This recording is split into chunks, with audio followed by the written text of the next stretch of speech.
I'm going to do some adductor work, and I'm taking this to a whole new level. So this is definitely tweaking a tradition of doing adductor work on the floor.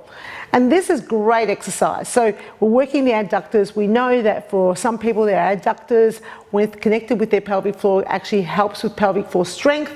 But that's not always the case. So don't make it like we're going to strengthen your pelvic floor by working your inner thighs, although with some people it does make a difference.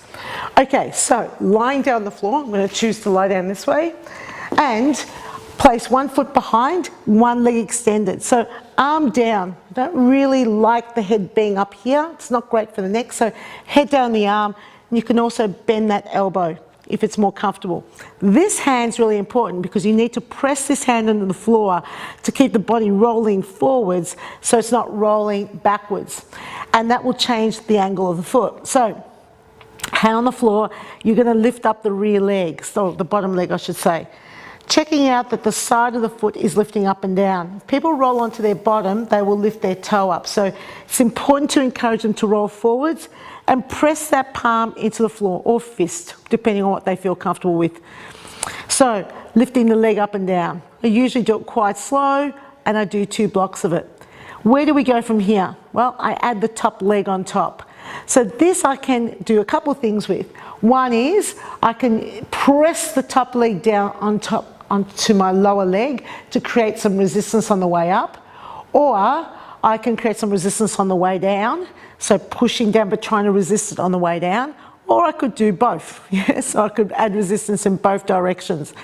Again, keeping the head down, keeping that hand on the floor, I'm now going to feel a lot more work in my inner thigh, my adductor. Do this for 2 blocks, and then we go lift, kick, down, down. Now I'm not really quite sure why this movement makes me happy, but whenever I do it, it makes me sort of smile a little bit. I think I feel like a showgirl of some description. But we're lifting that leg up, just holding it for a little bit longer to create a little bit more isometric tension in the adductors here at the top. Okay, and then we do that for 2 blocks, and the final intensity option is we swing out that bottom leg.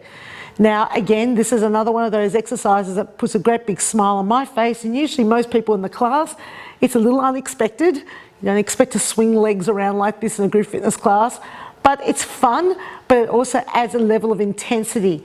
Now if you place your hands here on your abdominals, you'll notice that your abdominals are engaged throughout that entire motion without any downward pressure against the pelvic floor. Quite a safe option for pelvic floor, and a great inner thigh workout.